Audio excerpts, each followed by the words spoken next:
Hi everyone, নতুন আরেকটি ভিডিওতে তোমাদের সকলকে স্বাগত জানাই। আজকে আমি যাচ্ছিলাম, আমি আর মা, হাওড়া। সেখানে ছিল আমার আইবুড়ো ভাতের নিমন্ত্রণ। যদিও এত দূরে যেতে রাজি হইনি, তো যাই হোক, তাদের ভালোবাসা, তাদের আন্তরিকতায় অবশ্যই যাওয়াটা উচিত বলে মনে হয়েছে। তো আমরা রওনা দিয়ে দিয়েছিলাম সেদিন। বাসে 1 ঘন্টার মতো সময় লাগে, তার জন্য একটু বিস্কুট, একটু চিপস টিপস, একটু টুকিটাকি খেতে খেতে যাচ্ছিলাম। যেতে যেতেই মা গঙ্গার দর্শন হয়ে যায়। যতবার যাই ততবার ভীষণ ভালো লাগে, কারণ রোদের আলোটা যখন গঙ্গার জলে পড়ে না, তখন চিকচিক করে, ওই ব্যাপারটা খুব দেখতে ভালো লাগে। তো এই করতে করতে দেখতে দেখতে পৌঁছে গেছিলাম হাওড়া। ওখান থেকে নেমে একটুখানি হাঁটা পথ। এসছি আমরা একদম উল্টো দিকে, ওদিকে সব রান্না বান্না সব চলছে, আর এই কথাবার্তা বলছিলাম সবাই। ছোট্ট বাবুস, আমার মার এরকম ছোট ছোট জিনিস দেখলে আনন্দ লাগে।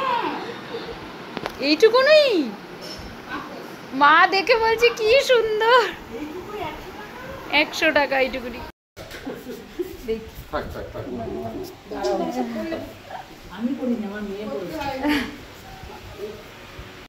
তারপরে অনেকক্ষণ এসে খাটে বসেছিলাম, কিন্তু আমার আর পারছিলাম না। মনে হচ্ছিলো মেঝেটা আমাকে টানছিল। হ্যাঁ, মনে হচ্ছে মেঝেতে পা ছড়িয়ে বসে পড়ি, কারণ অনেকটা যেহেতু টানা 1 ঘন্টা বাসে থাকি না, তো একভাবে বসে থাকতে আর ভাল লাগে না। তার জন্য নিচে বেশ পাটা ছড়িয়ে গল্প করছিলাম। আর মার যে কিছুদিন আগে হাড়টা ভেঙে গেছিলো, ওইটাই ডাক্তার কি বলেছে না বলেছে সেই সব কথাই মা আলোচনা করছিল। যার সাথে সে হচ্ছিল মার দাদার বউ, হ্যাঁ, আমার মামি। আর এই যে এখানে যাকে দেখলে বয়স্ক মতো, উনি হচ্ছে আমার দাদুর বোন, আমার দিদা, আমার মায়ের পিসি হয়। তো তার সাথেই আমি গল্প করছিলাম, আমার দিদার খোঁজ নিচ্ছিল। তারপরেই চলে এসেছিলো চা, আর চায়ের কাপটার মধ্যে যে মুখটা আঁকা, এত সুন্দর লাগছিল, আবার লিপস্টিক পরা। তারপরে এই মা গল্প করছিল, রান্না করছিল, আমার দিদি ওখানে গিয়ে গল্প করছিল। তারপরে সব আস্তে আস্তে জোগাড়জাতি করছিল ওরা, আসন টাসন পেতে। আর এটা হচ্ছিল আমার দিদির মেয়ে, বর্ষা। টাকা বর্ষা একটু বর্ষাকে বলে ভালো করে তো। ও মা, ওকে ও কিউট কিউট লাগে না, ওকে ও বলছে রোগা হবো কি করে। বলছি না না, এটাই ঠিক আছে, তোর ডল পুতুল লাগে। এখন একটু চুল টুল ঠিক করে ছেড়ে ছুড়ে নিলাম। আমি তো বাইরে বেরোলে চুল ছাড়ি না, আমি তাই চুল টুল একটু ছেড়ে, চুলও ভেজা ভেতরে দেখছি, আমার আসার পরেই ছাড়া উচিত ছিল, তো ছাড়তে ভুলে গেছি। এখন চুল টুল ছেড়ে একটু আঁচড়ে নিলাম, একটু লিপস্টিকও দিয়ে দিলাম, কারণ এখন সব রেডি টেডি করছে, তাই জন্য বললো। আমাকে বলছিল শাড়ি পরে বসার ঠসার কোনো, আমি বলছি না না, একদম না, শাড়ি ঠাড়ি না, আমি এই কমফোর্টেবল। তো ঠিক আছে, চলো, যখন দেবে তখন সব তোমাদের অবশ্য দেখাচ্ছি।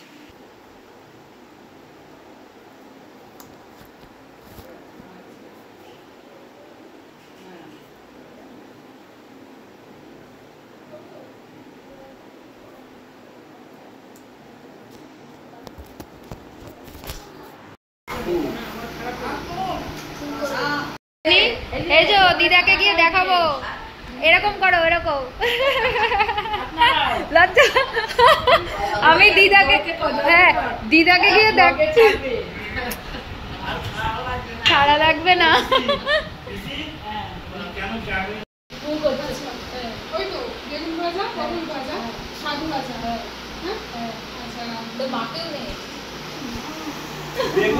না ইটি করে মাছের মাথা দিয়ে মুগের ডাল, ঠিক আছে। আচ্ছা, কাতলা কালিয়া, খাসির মাংস, চাটনি, পাঁপড়, মিষ্টি, দই, সব। এটা কি? এটা চিংড়ি মাছের মালাই। এটা বাদ দিয়ে বলে অসহ্য।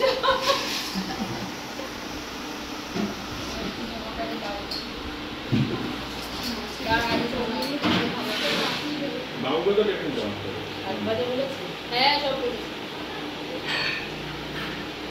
আর প্রত্যেকটা রান্না এত ভালো হয়েছিল, দারুণ হয়েছিল। শাক ভাজা থেকে শুরু করে ডাল, মাছ, চিংড়ি মাছ, মাংস সব ভালো হয়েছিল। মিষ্টিটা খাইনি, আর চাটনি থেকে শুধু আম তুলে নিয়েছি আমি, খুব ভালো হয়েছিল। তো আমি, বর্ষা, মা আর দিদা বসে পড়েছিলাম একসাথেই খেতে। পরপর সব কিছু সুন্দর করে গুছিয়ে অল্প অল্প করে সব খেয়ে খাওয়া দাওয়া কমপ্লিট, পুরো তাও ওই আমার থেকে মার হয়ে গেছে। আর পুরো 1 সেট বাটি ওদের ধরে তুলে দিয়েছে মা, এবার খেতে হয়েছে জোর করে, যাই হোক কম কম করে অল্প অল্প করে খেয়েছি যতটা পেরেছি। তাই বলছি এইটুকুনি খাস, এইটুকুনি কতটা করে খাচ্ছি, আমার কাছে এটাই বেশি। তো এখন একটু সবাই মিলে আবার গল্প করবো, গল্প করে একটু রেস্ট নেবো। হাতে ধরিয়ে দিয়েছিল 7 আপ, আস্তে আস্তে সবাই মিলে ওপরে চলে এসেছিলাম। ওপরে এসে একটু গল্প করছিলাম, এখানে আমি আবার লম্বা আয়না দেখে একটু নিজেকে দেখেও নিচ্ছিলাম। তো যাই হোক এখন গল্প করে বেরিয়ে যাবো। এই যে আমরা বেরিয়ে গেছি এখন, এই যে বর্ষা, এই যে মানুদি, মাকে আর দেখালাম নতুন কিছু না। বাবা আগে যাবো আমাদের চলে যাবে তাড়াতাড়ি, টাটা। আর ওদের বাড়ির থেকে যতবার আমি ফিরেছি ততবার এই দৃশ্যটা ক্যাপচার করেছি, আর আজকে তোমাদের সাথে সেটা শেয়ার না করে পারলাম না। দক্ষিণেশ্বরের মায়ের মন্দিরের এই চূড়াটা দেখলেই মনে হয় কি মাকে দর্শন করা হয়ে গেল, এত ভালো লাগে। তারাও কাছের থেকে তোমাদের দেখাই, এই দেখো খুব সুন্দর লাগে, তাই তোমাদেরকেও দেখালাম। এরপরে এই দেখতে দেখতে অনেকটা রাস্তা পেরোনোর পর, প্রায় 1 ঘন্টা পেরোনোর পর পৌঁছে গেছিলাম ব্যারাকপুরে। নেমে গেছি ব্যারাকপুরে, এখন একটু যাব টায়রা টিকলি দেখতে। আমরা এসছি এখন শান্তিবাজার। শান্তিবাজারে ওই একটু ব্লাউজে একটু কাজ করাবো, ওই তার জন্য জড়ি লটকান ওগুলো একটু দেখছি।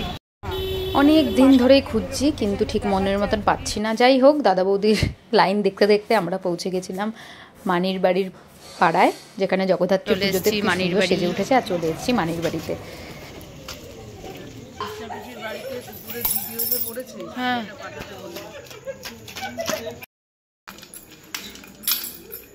বাপরে বাপ, তোর বাড়ির তালা খুলতে খুলতেই 1 ঘন্টা। উফ, চোখ মুখের কি অবস্থা। চলে এসছি এখনই, পাঠাচ্ছি বলো। চলে এসছি এখন মানির বাড়িতে।